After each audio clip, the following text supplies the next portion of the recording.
This is the Survivalists. We're on Xbox One X. It does not note an enhancement, but it doesn't really need one. It does look actually rather lovely in terms of the visual style.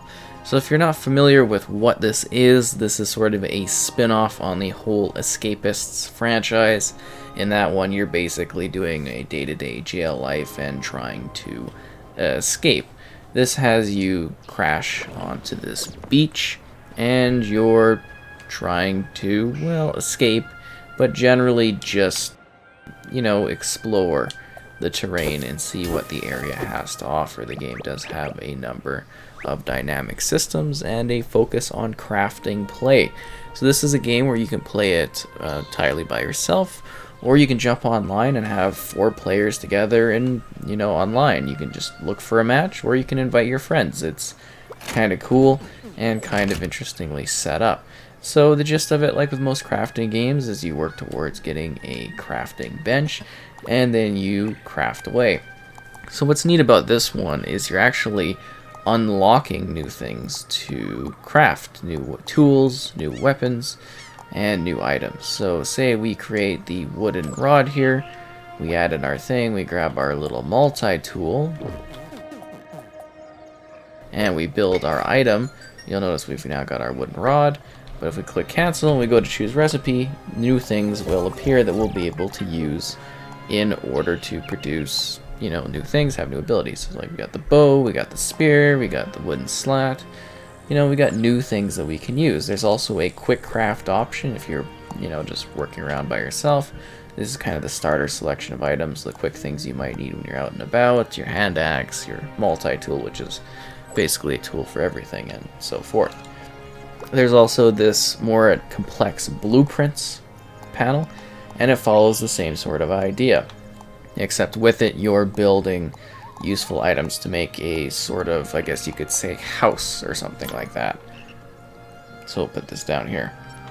See, it's a fairly intuitive sort of creation and crafting system as you go over, and then you just need to add in your ingredients, which we need to do because we have to actually make 2 of these, and then we add them in, and then we craft, and then we create said item. It's really quite simple, but it might take you just a little bit to kind of get the hang of what you're doing in the game. And see, we now have access to the wooden wall, so that we get a stronger sort of experience. It's got a day and night cycle, and at that point, once it starts to get darker, you'll get certain creatures will come out, and you'll also want to be sleeping. There are a number of dungeons that you can visit too, and these dungeons are a little bit spookier. They've got a little bit of danger to them, and you actually collect these treasure maps throughout the night while you're playing too, that sort of push you to go in certain places, and you can complete certain goals. So we're going to show the sleeping system quickly, and then we'll talk about more aspects of the game, because I'm sure you've been seeing this monkey type character follow me around, so you do want to be able to save and sleep. That's why you need your cot in order to do so, so that's something to keep in mind when you are playing. So yes, we've got our monkey pal. So the monkeys are actually kind of interesting. So you can hold the monkey command tool, and you can highlight the monkey, and you can actually tell it to do different things. Perform actions, follow you, mimic player actions, and you can, basically have it learn what you're doing. So I think it's still got its, tool. Oh no, you want to trade that. Or actually, can I get my item back? Swap item. See, I don't know if it's still... Well, what are you doing, monkey? Pick up pebbles.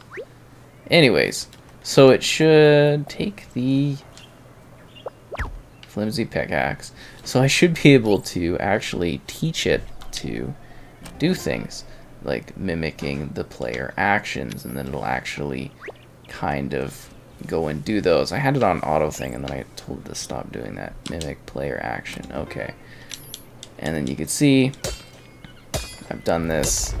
It kind of already knows that, but then I give it the item, and it should go and do its thing. There we go. Sorry, I had this done earlier, but basically when you do a new thing, like I haven't done the, say, using the axe with the monkey, it'll then learn how to you know, do tree cutting and so forth. So it's kind of actually really interesting in that regard, because you can have this army, because this is just a singular monkey, you can have this whole army of monkeys going out and doing all of this work for you. So it is a survival game too. You do need to take care of your food. So you're noticing in the bottom left there that I do have a health meter. You need to keep yourself fed. You can eat berries, you can cook like kebabs on the barbecue if you kill things such as like bats, because I've killed some bats. Where'd the monkey go? He's just tearing this place up. And, you know, you just create different food things. You get a bowl to collect water.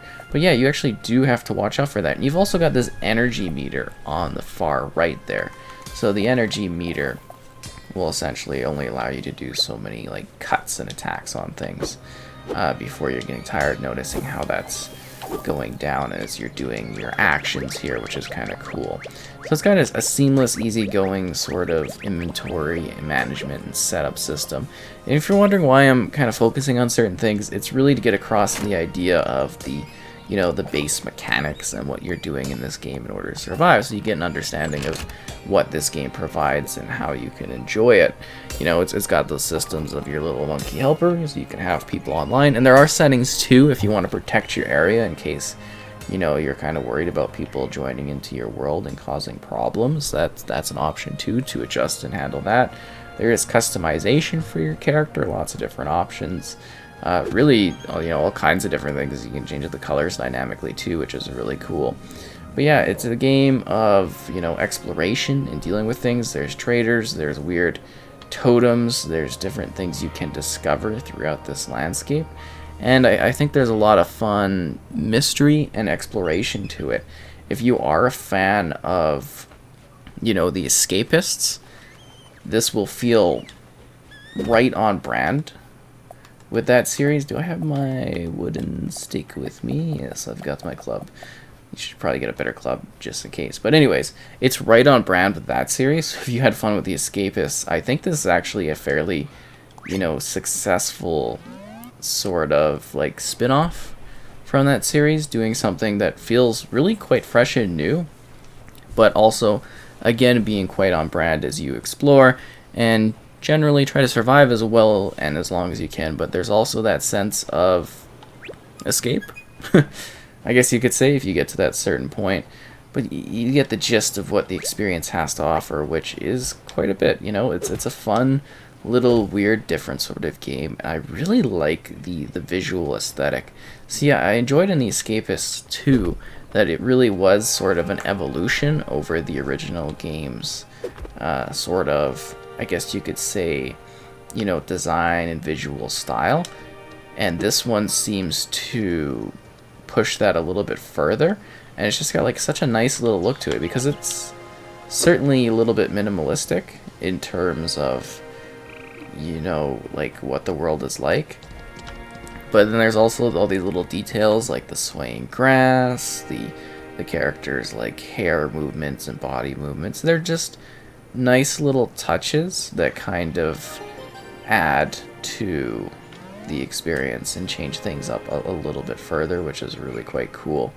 And then you can see we get into a dark dungeon here, which is a little bit scarier, but this is where you can find, you know, some of the good stuff and get into some of the intense action as you have to try to survive without getting killed. I just kind of wanted to show that off there. But yeah, it's just got some really neat mechanics to it. It's got those survival things, but it doesn't necessarily push you to having to, you know, work at those survival things constantly. They're there in the background, but you're not feeling as though it's like a tedious effort to have to deal with survival every 2 minutes. You really are able to freely feel like you can explore and see what the landscape has to offer as you collect more materials, you discover things, you work with your monkey pals, whether they're following you for help or they're out doing their own work-based things. You know, you have these different options present.